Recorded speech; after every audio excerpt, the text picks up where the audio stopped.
Hi guys, so this is the last panel of Sunday night and the last panel of the festival, so hope you enjoy it. This one is 8 to 9. It's originally titled Glasgow No Mean City, but obviously I've just kind of realised that Mark Newman, his books mentions Glasgow briefly, so we're just going to call it No Mean City. And it's got Mark Newman. He's a UK-based crime thriller writer. He lives in the Midlands. He allows his mind to wander to the dark side on long walks with his dogs. He likes to dream up gritty crime thrillers for readers to enjoy. He uses his own and others' experiences to help craft his stories. He previously worked as a police photographer and a prison tutor, and he has a team of stories just waiting to put out there. His stories are a successful mixture combining fact and fiction, allowing him to delve into the world of both the investigator and the perpetrator, delivering fast-paced edge of the seat fiction. So he has 4 books in time to keep, and he has two standalones called Beef and Thriller Shots. And he's got a new one coming out in 2021. And I noticed that obviously some of the books are Mark Newman and some are MJ Newman, but I think he'll explain that one to us. And then Jackie Mclean. Jackie lives in Glasgow. A varied background, including being a government economist, a political lobbyist, and running a pet shop. Very wonderful career at Jackie. So it was her first crime novel introduced into Donna Davenport and shortlisted in the Yale Literary Prize for publication by Thunderpoint.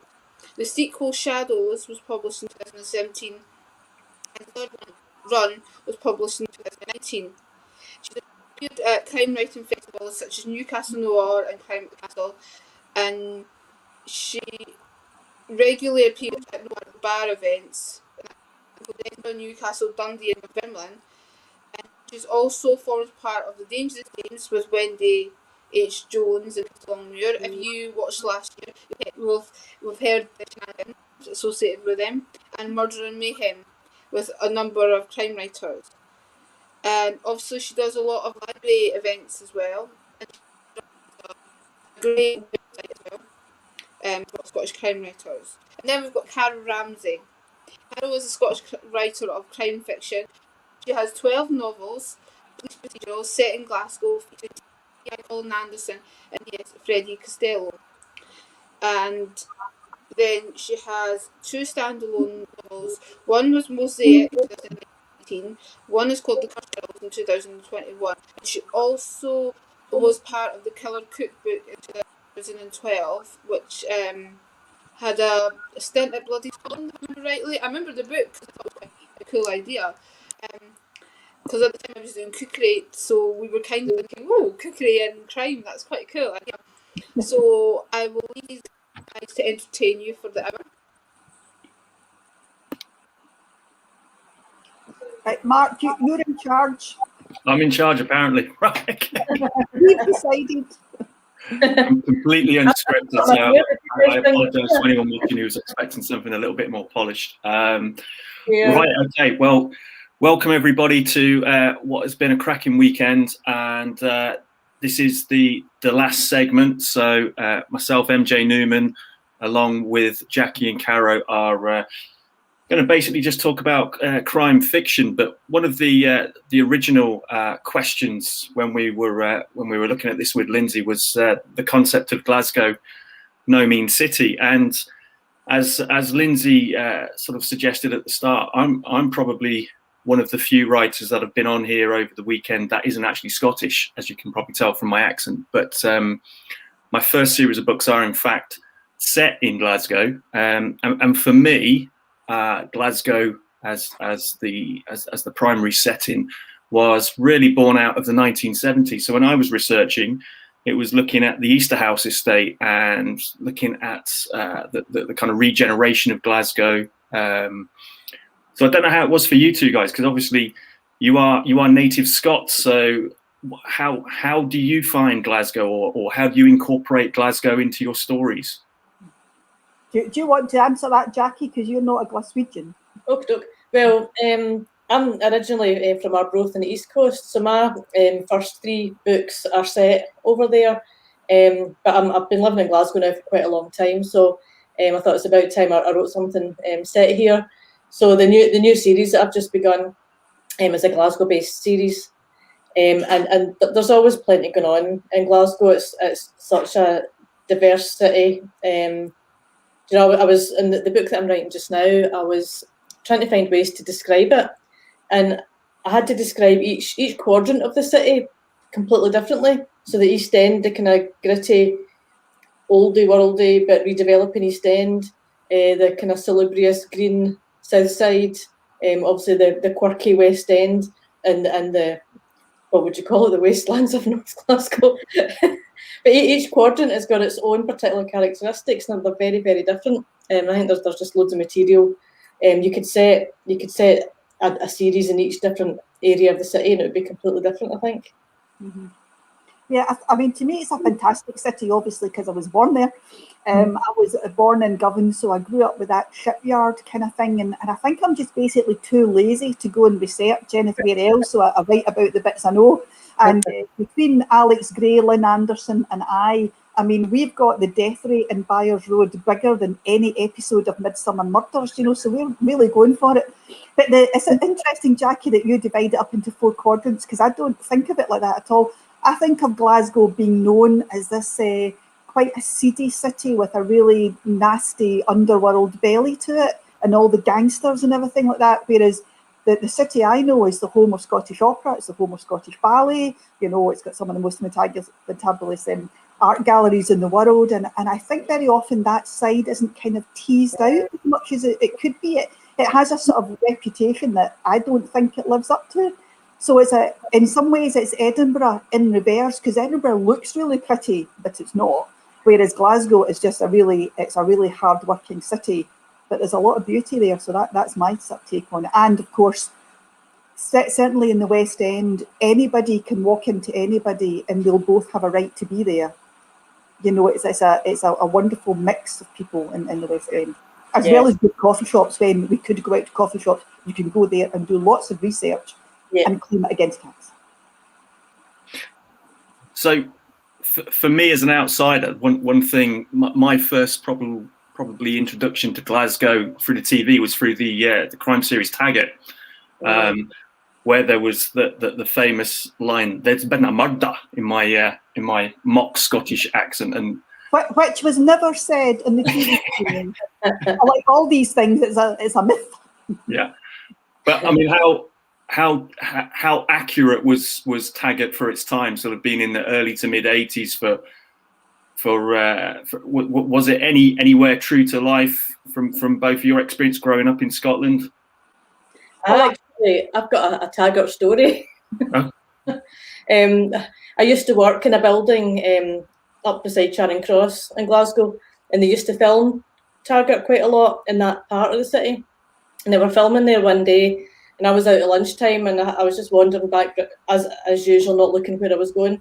And there must have been a chase scene down the street they were filming, and the guy who played the role of Taggart came bombing down the street, slap bang right into me and knocked me over. That's my Taggart story. So you've been bowled over by Mark McManus. That's it. No, it was the other guy, the second one. Oh, the Garden. No, the guy who played the second Taggart. After Mark McManus. I know who you mean, but I can't think of the actor's name. I can see him, but I can't think who he was. Yes, much larger than me, I have to say. I didn't come off well under the run. He's slightly rotund. Yeah. It's very polite. When he's running at speed, it's not good. That must have been like being hit in the midriff by a billiard table or something like that. So I think I knew lots of guys like Mark McManus, that Taggart, that sort of sultry Scottish way, sort of Victor Meldrew like, but more of a sort of West Coast Victor Meldrew. But you do know the thing about Taggart, that in every episode there was a wee nod to a crime writer somewhere. You know, I mean, Alex Gray, she played midfield for Strathclyde United, I think, and Alex Gray gets clubbed to death the amount of times they've done things to Ian Rankin is there's always a character in there called Ian Rankin somewhere. Christopher Brookmeyer, we've all been done. And a physio, so in real life I'm an osteopath, but in Taggart, a physiotherapist called Caro Ramsay falls out a cupboard in a place in Milgai, and she'd been crossbowed by the lassie from Brookside. So you knew you made it in the big stage when you were named and indeed killed in Taggart. So there's lots of wee in-jokes there. I'm going to have to look at all the reruns again. So let's stick with detectives for a moment. So one of my all-time heroes is Rebus. So I spent probably a good proportion of my 20s absolutely, reading everything Ian Rankin had ever written at that point, including his very early stuff. And when he used to write, I can't remember the name he used to write under Jack somebody before he became Ian Rankin as such. But if we look at Rebus and then we look at Taggart, I mean, obviously we've got a Glasgow cop and we've got an Edinburgh cop. Do you two have any theories on either of those? Because I know Ian Rankin was very heavily influenced by the writings of Mclean, wasn't he? Who was, of course, writing the Laidlaw novels that are pretty much all in and around Glasgow anyway, aren't they? Yeah, I think it's just grumpy Scottish men. And that's the thing that grumpy Scottish women know they've got to put up with. And I always blame that on A, the state of the football team, and B, the weather. So I think I would put that down to authentic Scottish writing. Yeah, I met Ian way back in the early days. He came to a writers group, and I'm thinking, there's a guy who talks like me, and he's just quite normal, and that kind of gave me confidence to think about writing something.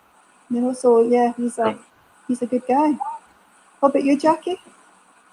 I think that's right. I think that there is a particular kind of character that comes through in the Scottish, as a Scottish detective.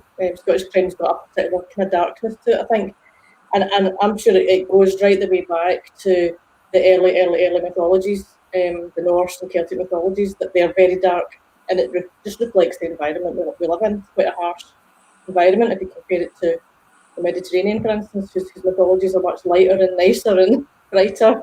Mm-hmm. I think there is just a darker tradition because it's a harsher life.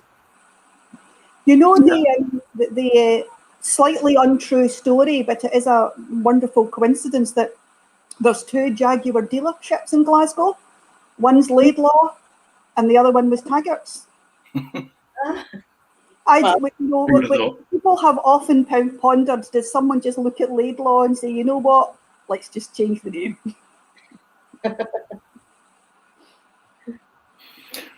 Yeah, I mean, one of the things that appealed to me when I was coming out of university and actually finding time to read for pleasure rather than academia, one of the reasons why I was probably drawn to Rankin was I looked at a lot of the English detective novels, and they seemed to be very much kind of Sherlock Holmes kind of clones, and I don't know, something about Rebus and Rankin's early writings kind of spoke to me on a kind of a more gritty, genuine working class level, I think. And I think for me as an outsider, not having any Scottish connection, getting into what has largely been termed tartan noir these days, there was something much more real about it, and it had an edge to it and a grit that kind of reminded me a little bit of some of the early American detective novels, and it seemed to be that seems to echo in a lot of Scottish writers' work these days. That, I don't know, maybe it's something to do with coming from, like you said, it's cold up there, and it's a little bit more of a bleak, windy, wet landscape than what we have down in the south, maybe. But what do you think about? I wonder, what do you both think about the new wave of Scottish writers that have come on the scene in the last sort of 10 years or so? I think we're all wonderful. Yeah. And do you know what's great? It's like it's covering the whole country, every aspect of it, the cities, the country, the islands, everywhere. I think the panel before us, we had Leslie Kelly from Edinburgh and Alan Martin, who writes his series based in the islands of the West Coast. So you're getting all aspects of the country, north, south, east, west, islands, which is great. It's moved out now of the kind of central belt characters, which is. And for those of us that write police procedural, it's marvellous that Police Scotland came about, because we consider we're detectives anywhere.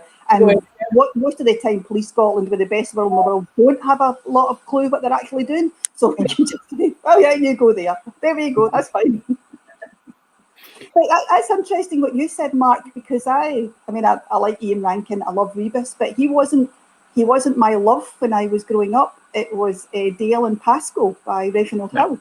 So who was a Scottish detective, obviously down south, written by an author who was half Scottish, with that Yorkshire kind of thing going on, and that's what I really liked. You know, there was a intellectual wit about them that I found very, very entertaining. Very entertaining. Good stuff.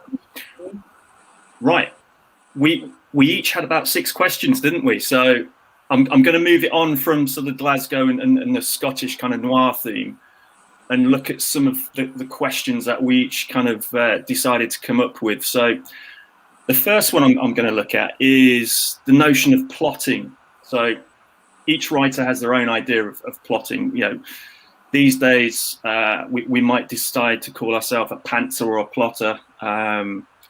But I just wondered what your ideas were. So Jackie, if we go to you first, what's your standard kind of format when you're planning a book, or do you just indeed go straight into it? What I tend to do is I have an idea for an opening scene usually, and I'll play about with that. So what I'll tend to do is, say for the second book in my series, I wanted the opening scene to be a body washed up on the shore. I didn't know what it was going to be about, anything about it, who this body was, why they had ended up the way they had. I just wanted to write the chapter and see how it looked and see how the characters emerged and how it all felt and to see if it worked. So once I've done that, kind of start off first couple of chapters to get the feel of a topic or a theme or scene that I'm interested in. I always start to plot out, kind of loosely plot overall kind of arc, beginning, middle, end in broad terms. And then I'll plot in a bit more detail the first third of the book. And as I get into writing towards the end of that first third, I'll start to plot out the next third and do the same. So when I've got 2/3 of the book written, I'll be then start to think about this final third. So I will always be a step ahead in the planning. But I find if I plan the whole thing all the way through to the end, it'll just change. Because inevitably you'll come up, a new character will emerge from a storyline who acts and behaves in ways that you hadn't anticipated, who talks in ways that you didn't even think they would. Will introduce aspects to the storyline and the plot that you don't expect to anticipate. So it will change the plot as you go along. So I do tend to plan about a third of the book ahead. But I know there's been a lot of discussion lately about, a plotter versus a pantser, we have to be one or the other. And you get folk who say that they don't plan anything at all. They just start with a blank page and they have no idea what's going to be on the next page or what's going to happen, what's going to be about. And I'm afraid I don't really buy that. I don't believe that either. Yeah, I'm glad you said that, because it's been really unpopular. But I think one, you would have to be brilliant. You would have to have an absolute brilliant mind and have a fantastic grasp of the whole storytelling structure in your head, and hold together something quite complex that's going to fit together and work down the line without having planned it out at the beginning.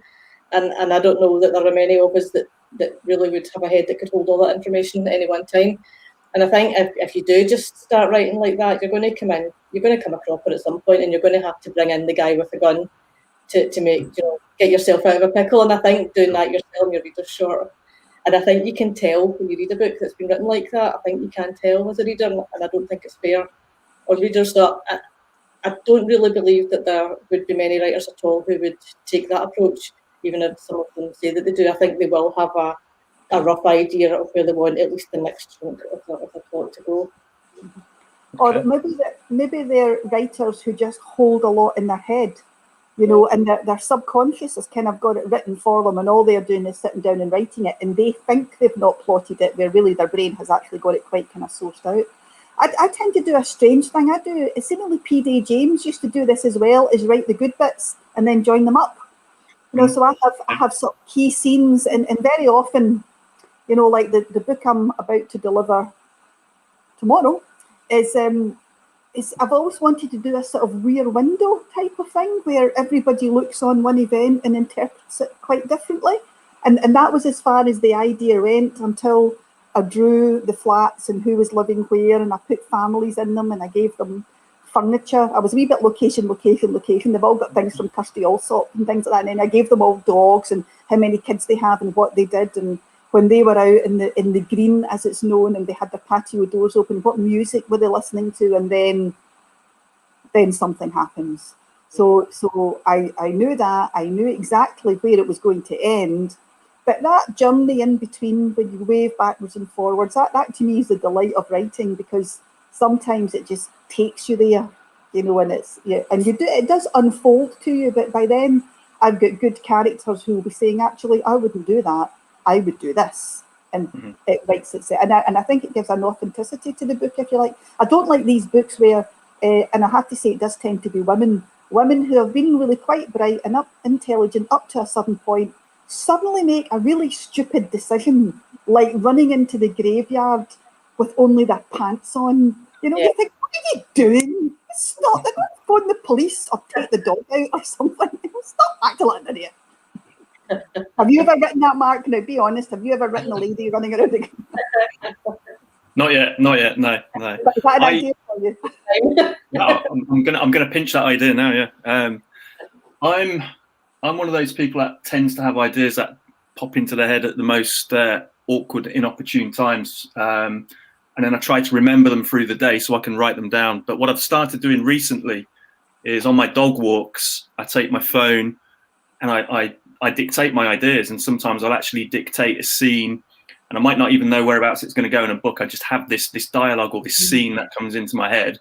So I use Google Docs, and I just use the voice dictation on the phone. No fancy kind of dragon software or anything like that. That interprets your voice. I thought you said they're Google Dogs. You get Google Dogs. Have you not got a proper dog of your own? Google Docs on Google Docs. Docs. Yeah. I'll have to put on an accent for you so you can understand me. Yeah, absolutely. That better. I don't know if I can keep that up for the next 40 minutes. But yeah, I think the whole kind of the whole plotting idea is a strange one, because for me, for my first series of books, I'd kind of written those in my head and told myself the story for weeks and weeks and weeks until I kind of knew it off by heart, and then I started writing it. And although they're only novellas, I had all those stories written inside a year and published probably within just over about 15 months. And then I didn't really write anything or didn't publish anything for about another year, because I was trying to move from writing a novella to writing a full-blown novel. And I think I overthought that a little bit. I started trying to plan it out chapter by chapter by chapter. And for me, I don't think that's the way I work. I think I'm much more organic. I get all these crazy ideas that come into my head, and then, like yourself, I try and join the dots somewhere along the line. But one thing I've been experimenting with over the last sort of 2 or 3 weeks is a piece of software called Plotter. And it was something I was introduced to by another writer. And it was on a beta format, because I think they've just in the last week rolled it out as a proper kind of paid for platform. So I think I got in on the last kind of beta rollout of it. So I've got a year subscription, and I'm trying it out, and it's not too bad actually. But I do like that voyage of discovery still. So I know where the starting point is. I know the middle point. I know pretty much how the ending's going to be, but I like to leave some guessing parts in there as well, just to see how organically things will unfold. Otherwise, it feels a little bit formulaic for me. So it's going to be interesting, because it's me trying to up my output a little bit more and try and get a couple of books out a year rather than just sort of one every 12 months or 15 months.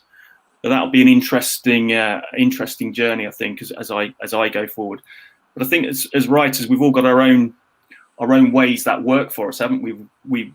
And I think we're superstitious as well. If something works, we tend to kind of hold on to that and say, no, this is it. I don't want to kind of upset that formula that I've got. I want to press on with that, because we're scared that we're going to lose that magic somewhere along the line, I think, if we dare kind of tinker with the magic formula that we've managed to put together. You must be very prolific though, because you have a job and you're aiming for 2 books a year. So aiming, yeah. Yeah, well, one of the questions I think I put was, what is your working, not your working day like, but what is your working and writing day like? I mean, how do you get up at 3:30 in the morning or something? Or do you just not speak to anybody, or what? No, I don't know what you guys are like, but I have kind of fits and starts of doing things. If I'm on a deadline, if I've set myself a deadline, then yeah, I might set the alarm clock for something silly like 4:30 in the morning. Actually, pull myself out of bed by 10 to 5 and be downstairs writing by 5, and I don't know, maybe try and write through till 7 o'clock.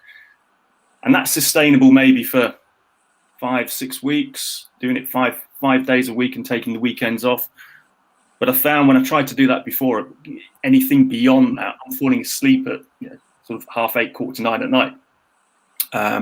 So it tends to have a bit of a detrimental effect on everything else. If dad, husband is asleep at sort of 9:30 at night, it's not good for anyone else in the house.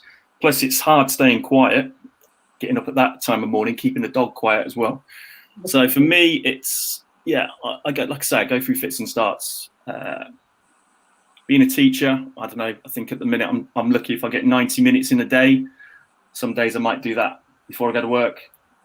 More than likely, though, it's going to be after work.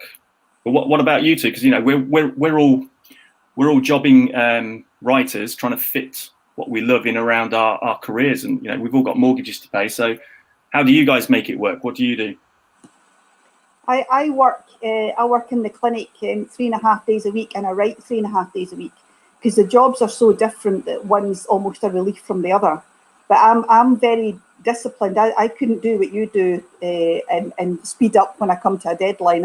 I'm much more mundane about it. I just go into my writing room and write. And I write in the 90-minute slots, and I'll probably do 4 or 5 of them a day. And I have a wee timer thing, and it's a great wee timer thing because it's quiet. It doesn't make a noise. It just goes beep. That's you've done 90 minutes, and at 90 minutes, I either take the dog out, go and have a cup of coffee. That's a 10-minute break. Come in and do another 90 minutes, and I find that's a very good way of regulating it. But I do that 52 weeks of the year. Wow. So I'm quite kind of disciplined in that way. Sure. But what about you, Jackie? Yeah, I'm not disciplined at all, and it doesn't really help that things are a little bit chaotic with us most of the time. So I work full time, but I do compressed hours. So I've got a day off a week, and in theory, that's my day for writing. But in practice, it's catching up with all the things I can't get done while I'm working the longer hours to get the compressed hours. So it'll be doing the shopping, getting on top of things around the house, and so on. Can I just point out that's your big mistake? Don't get on top of things around the house. See, if I turn my laptop round, this house looks as if a bomb has exploded in it. So see when you're an unpublished writer by any means, people say, oh, you're just really messy and lazy. See, the minute you've got a book published, you're a creative genius and you don't do any housework. That's when you're going wrong. That's what it is. Yeah. But I try and get some writing done on a Wednesday, and a couple of evenings a week while I'm working, and one of the 2 weekend days.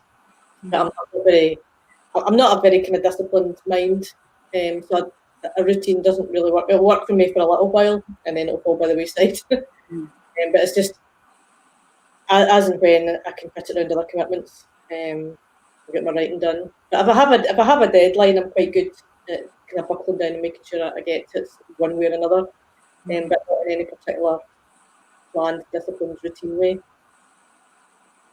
One thing that always fascinates me about other writers is most of the writers I know are like yourselves, traditionally published, whereas I'm indie published. So I'm kind of going down the route that I impose my own deadlines. I source my own cover artist, my own editor. I have a team of beta readers who read through what I've got. They give me feedback on it. They tell me what works, what doesn't work. then I can put it back out for another edit if I need to. But one thing that fascinates me with people like yourselves who've got traditional contracts is you have to work to the deadlines that your publishers set. I mean, how do you both fit that in around your busy lives and your families and your careers? I would say that your editor wants you to write the best book you can write. So that is a discussion you have early on. And if anything happens to put you off track, the first person to tell is your agent or your editor. You know, like my dad was he was quite ill and he was in a care home, and I was going up to feed him every day, and it was just like, don't worry about anything, just see to your dad and just let us know when the book's going to be ready. I did deliver it on time, but they never put pressure on you in that sense. You know, if you're But you have to understand that they are paying you a lot of money for a product. And when they say, I want it on that day, you should do your best to deliver it on that day. You know, I sweat if it's going to be 24, 48 hours late. There's some authors who don't care if it's a year late. You know, so when it goes back to that editorial meeting, when they're sitting around the table, who are they going to give the contract to? You know, they'll give it to the one who's got the track record. I mean, that's my perception of it as being a business, but they don't stand over you wagging their. It's a much more affectionate relationship than that. It's a much more mutually supportive relationship, you know. What about you, Jackie? What's your experience? Mine's probably a bit in between the both of you, and it's a smaller independent publisher that I'm with, and they're not particularly commercially minded, so they're not. That's got its pros and its cons.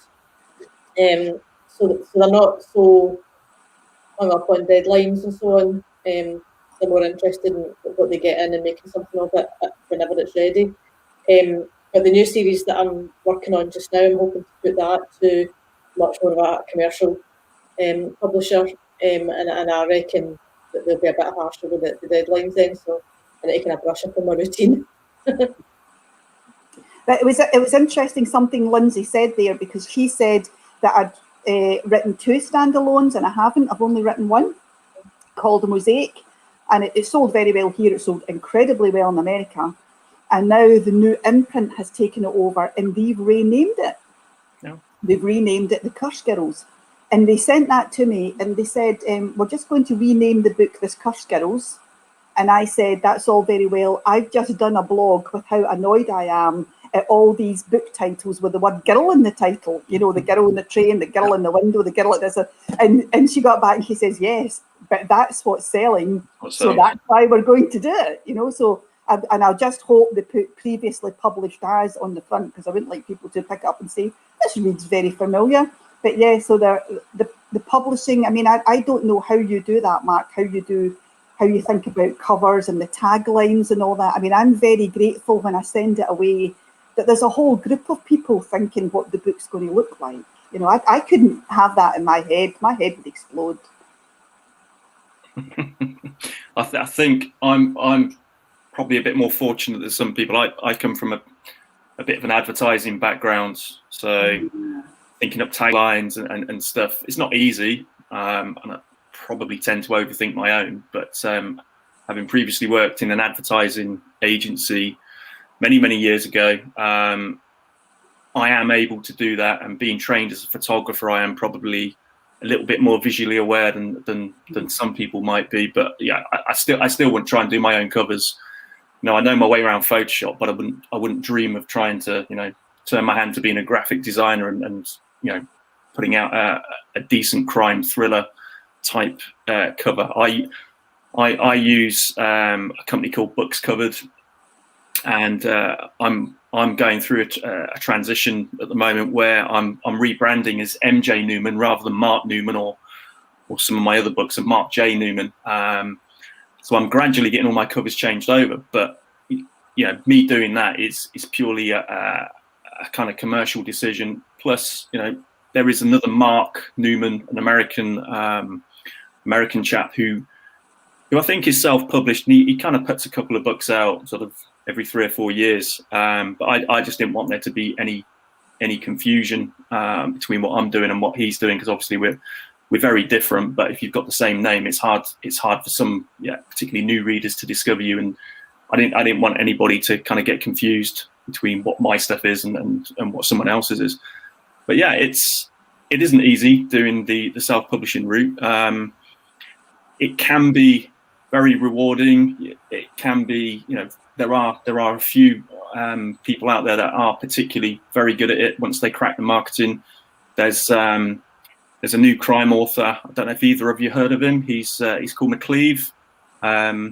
He used to be a school teacher. I think he's given up his job as a school teacher about a year ago, and he's released something like 12 police procedurals in about 2.5 years. But he's only gone full-time writing in the last year or so, and his stuff's all set in Wales. It's got echoes for me when I've just finished reading one of his books. It's got echoes of some Rankin in there, and I can see where he's got his kind of tropes from and his influences. But he's apparently doing very well at it. But I think there is still probably a little bit of a kind of stigma in the public, certainly from the trad publishers' view of indie authors. But hopefully that's changing. I think in the early days there was a lot of indie authors putting out homemade covers and unedited work out there that got a bit of a bad rap. But hopefully that's changing. We'll see. Right, I'm just aware of time because it's amazingly we've been on for almost 40 minutes. So I'm gonna rank through the questions a little bit faster. So one of the questions, Caro, this is one of yours actually. Writer's block. Does it exist? And No. How do we get around it? I don't think it exists. Because you never hear journalists or people who are paid to write having writer's block. You just get on with it and you just get your words on the paper. I think it's when, as Jackie was saying earlier about your writing and you're sort of going down a dead end, and you're going down a dead end, but you're 3,500 words down this dead end and you're desperately trying not to have to reverse out of it. So your brain just grinds you to a halt and says, you've got to stop it. I mean, it doesn't really happen to me. I suffer from more writer's diarrhea than writer's block. I just keep writing and that's that. So I think going out for a walk with the dog, not talking on my phone, Mark, but just going out for a walk with the dog, that clears the air. Sometimes having a good night's sleep with some red wine just unwinds a naughty problem that you have got in your novel. But most of all, I think one of you're forcing a character to do something that deep inside the character won't do. And if you just copy and paste that bit onto another document, because if you press delete, you'll be upset. But if you copy and paste it somewhere else and then go back and pick it up and move the strand forwards in a slightly different direction, you'll be fine. That would be my advice. What about you, Jackie? Well, it's happened to me once when, again, it's the troubled second book that came out, Shadows. It's an international kind of plot line for that story, people smuggling storyline, and I wanted to set part of it in Cuba, and part of it was laziness. I suppose my best friend is married to a Cuban guy, and they could get me loads of videos and loads of background information and detail about authentic life in Cuba, and I thought that this would be a scoosh. I'll be able to write something that's kind of realistic and interesting, and I sat down and could not write a word, and I sat for weeks, couldn't get the story or the ideas to come, and I thought I can't write this thing at all. So I thought I'm going to change where it's set. I'll write it somewhere that I actually know. So I set it in the southwest coast of Turkey, which is an area that I do know. And the storyline came, the plot line came, and the writing came. It was fine. So changing the setting for me made a huge difference. And sometimes it's just changing the method. Like the difference between if I'm writing on the screen and I'm coming across or I'm coming to a halt, I'll just switch to writing hand by hand, pen and paper, and sometimes that's enough to just make me look at the thing differently, think about it differently, have different ideas, or use one of the writing softwares instead. So changing the method of writing, or just changing some aspect of the location. And I think you're right, Carol, as well, what you're saying, if you are trying to force a storyline that's not really how it would work, then yes, you're going to have to make it work. So come back from it, change some aspect of it, and I think that helps. But when you said there you were going to change the second location to somewhere you knew well, I thought you were going to say Millport or somewhere like that. International crime fiction between Arbroath and Millport. Now, there's another idea for you, Mark. I'll give you that one as well. I think with me and this notion of whether writer's block exists, I don't have time for writer's block. I know if I'm getting up early, if I am doing that 5 a.m. start or something silly like that, I've got to make that time count. So I will have some notes from the night before, maybe some bullet points of the things that I want to try and get done in an hour or 90 minutes, or if it's a 2-hour slot. And yeah, sometimes the words don't always come, especially at that time of morning. It's not natural to jump out of bed and just start tapping away on a keyboard. So for me, a bit like yourself, Caro, I take the dogs out. I will go for those long walks, and at that time of morning, usually there's no one about, so it doesn't look too odd if I'm talking to myself into the phone. I might see the odd other dog walker who might suddenly do an about turn if they can hear me ranting and raving because I've gone into a character's head or something. But I'm usually on my own at that time of morning. But what I find, if I do write myself into a corner, the ideas just won't come. I stop that particular scene or that chapter, and I will fast forward to somewhere else in the book, and I will just try and write something to do with that. So I'm not having a non-productive morning or evening, and that's what tends to help for me. So I don't particularly write the book in order. I tend to write the bits that I like first, the action scenes, and then maybe try and join the dots up. But sometimes I'll be writing something that might be sort of 2/3 of the way into the book. Then I might go back to what I think is going to become a second or a third chapter. So that hopefully alleviates the writer's block from happening, certainly most of the time anyway. But I think it's an interesting thing because there's lots of writers and writers forums where this is kind of talked about, to the nth degree. But it's something I think we all deal with. We all have our own coping mechanisms, so it's an interesting point.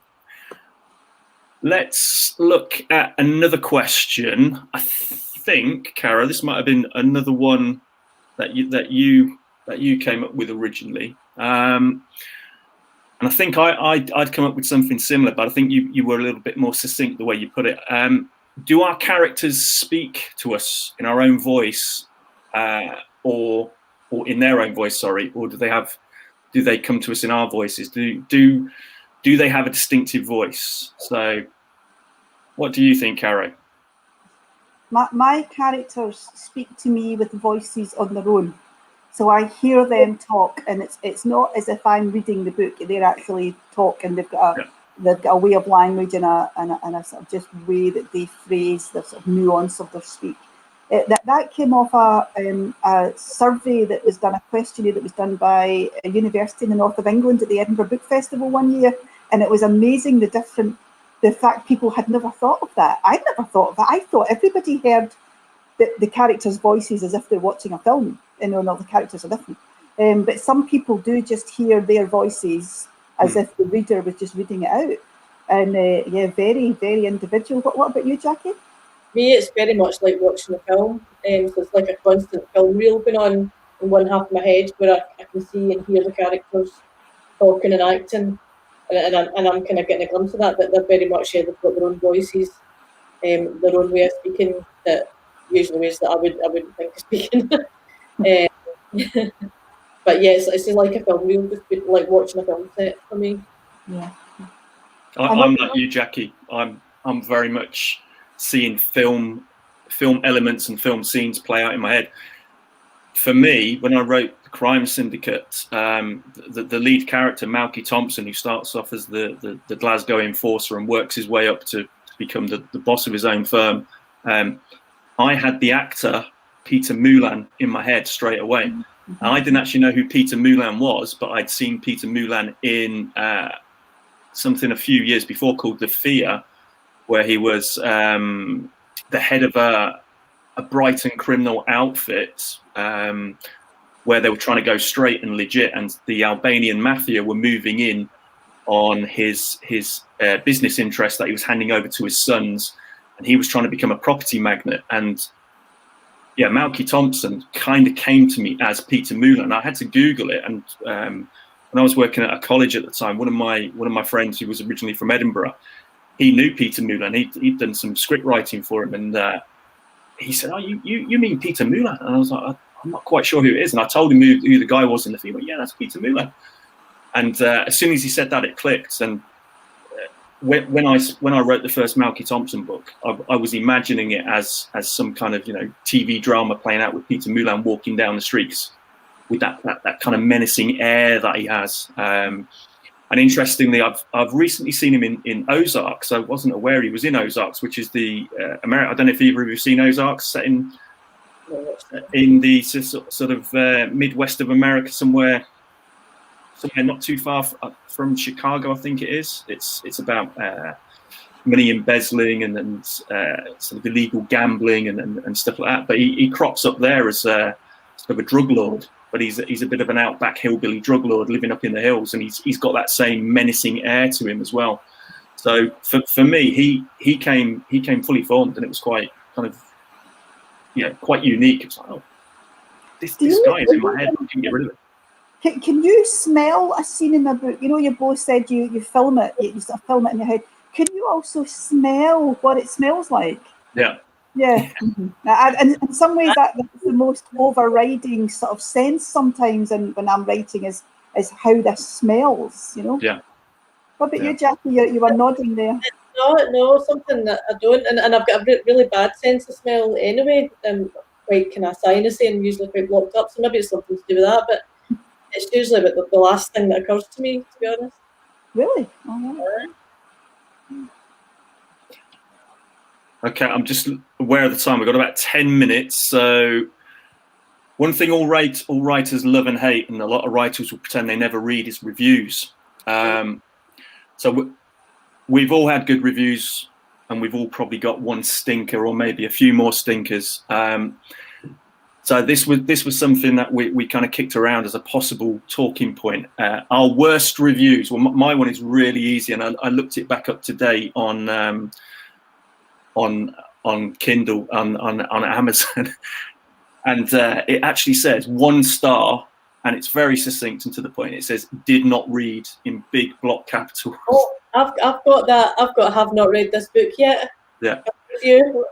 But no, I'm sorry, you two, that's banned because that does not count as a review because they didn't read the book. No.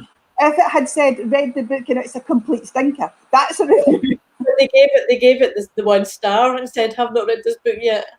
Yeah. I was thankful for the 1 star. But.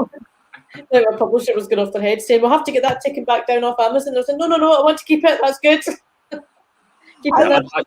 I don't know about you two, but I look at reviews when my books come out, and I'm sort of waiting for them with bated breath for the first sort of few. But after that, now I don't tend to look. But I know when I put my first book out there, Violence in the Blood, I was reading and rereading every review on all the different Amazon stores, and when I got a bad one, I was really analysing it. And I think to a certain point where I think they had valid points, it did make me go back through and reread certain scenes. If someone had been very sort of forensic in their analysis and said, I didn't like, chapter 23 where the character does this, I did actually go back through, and I think a couple of bad reviews actually helped me when I wrote the second and third book, particularly, where I might have kind of changed something that I then had to go back and change in the first book to make it fit better.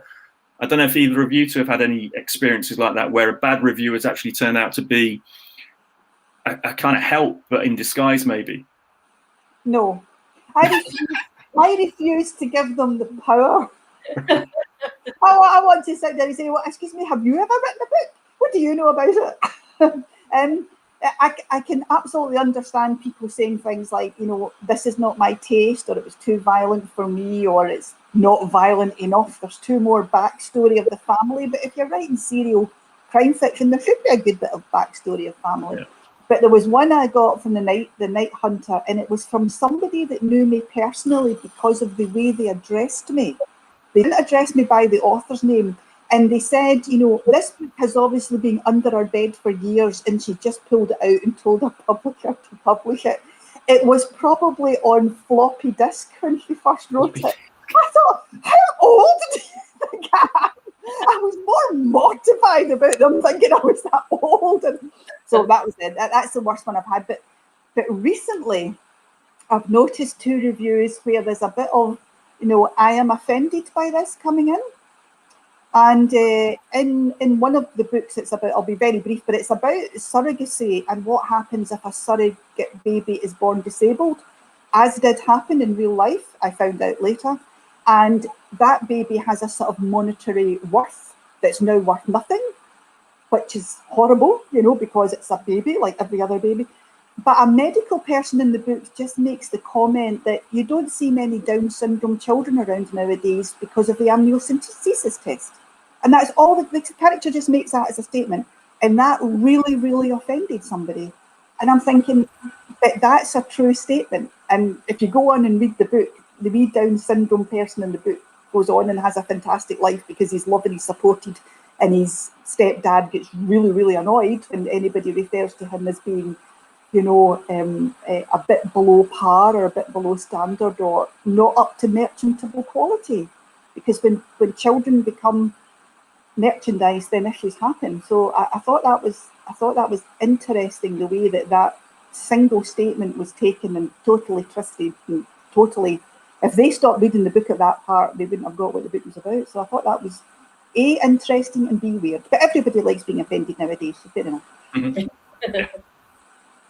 What about you, Jackie?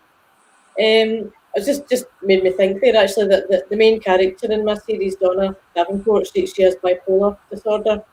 And the reason that I wrote her character like that was that almost as a protest against characters with mental health problems being used as kind of comic relief in crime drama and crime fiction.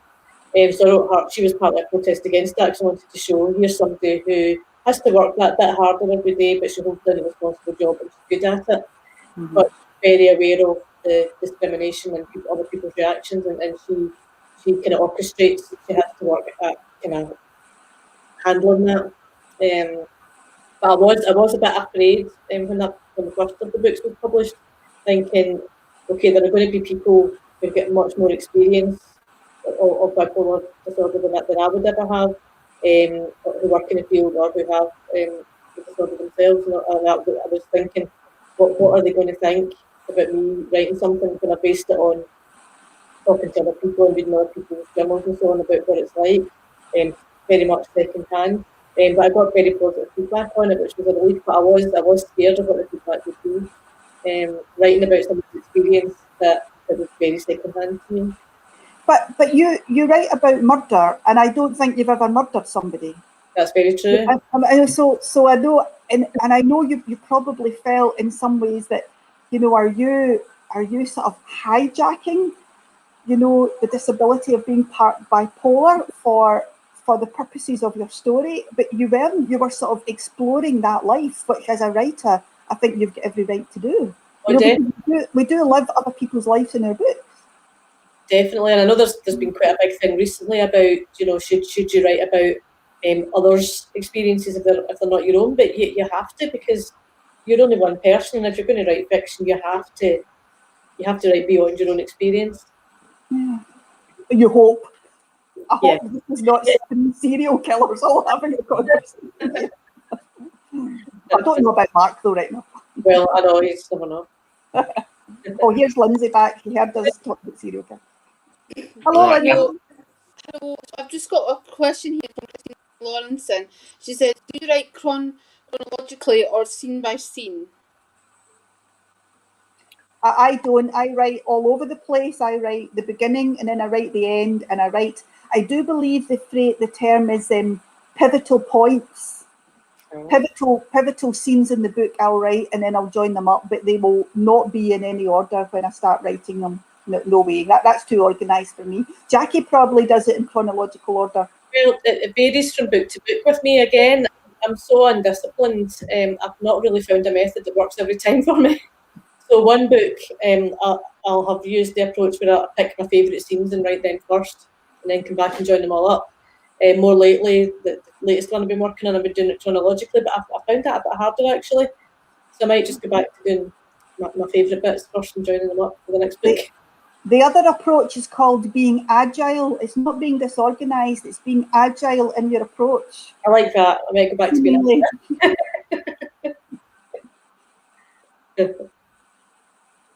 might hire you as my PR.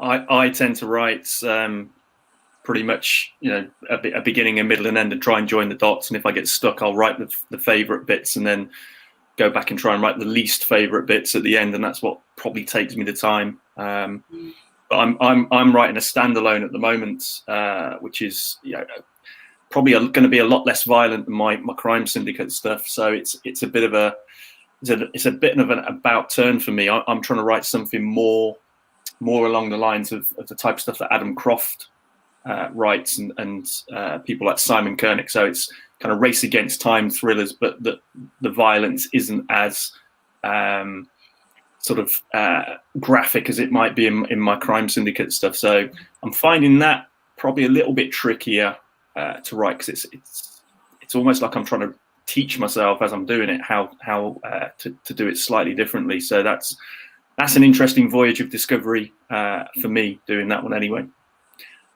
Right, Lindsay, I think we've got about 2 minutes left. So have you got any other questions for us from people, or do you want me to wrap up with one more question that we've got written down? No, if you want to wrap up, also you're more welcome to like plug your newest book or whatever it's coming out soon as well.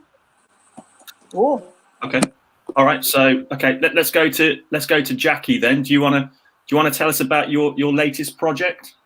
Well, just now I'm coming up to the kind of final edit of a book I've been working on for a while, so I'm hoping to punt that and find. I'm looking for a new publisher for this series, so it might be a wee while before anything comes out from me. that's my latest hardback that came out at the end of whatever month it was, January, I think, and it's doing very well. And I'm delivering the next one tomorrow, hopefully. You will be. I will be. You'll be working through the night, but it'll be done. That Mark Newman, he kept me back. Well, I'm working on, like I say, a brand new standalone called Gone Not Forgotten. It's up for pre-order. It's going to be released on October the 1st. So I've given myself a nice 6 months to get it sorted. I'm about a third of the way into that. I know exactly how it's supposed to go, but like I say, I've got plans, but it might change and it might evolve as I get further into it. I've just written another short story to add to my crime syndicate, because I've just done a new box set. So I've redesigned the cover and put a new box set out there. So that's now a 5-book series. And the 5th story is called Twist of the Blade. That is set entirely in a prison, and it's a conversation between a sort of henchman who is 10 months away from getting out, and then something happens where his boss on the outside wants him to do a favor while he's still inside, and his life kind of unravels, and his hopes and his aspirations of making a fresh start disappear. But yeah, it's going to be interesting. Right, Lindsay, I make it 1 minute past 9. Yeah. So I think we're pretty much done. Is there anything from Jackie or Caro that you want to add before we kind of sign off for the evening? I would just like to say thank you, everybody, and everybody at home watching and on YouTube. And hopefully we'll all get together soon out in the big wide world. I know, yeah. And I'd like to say thank you, Lindsay, for putting this writing festival, this online book festival together. I was fortunate enough to be in your original one back last year, and it's been fantastic coming back to this. And I think this is something that we can build on and go forward with. This is a great emerging brand that you've put together, Lindsay. So thank you for that. Thank you for giving us all the opportunity to come on and hopefully reach a wider audience and introduce new people, potential readers to our bodies of work. So thank you very much. Yeah, it's been a great week. It's been a really good again, I've just got us all getting back together. Oh, definitely.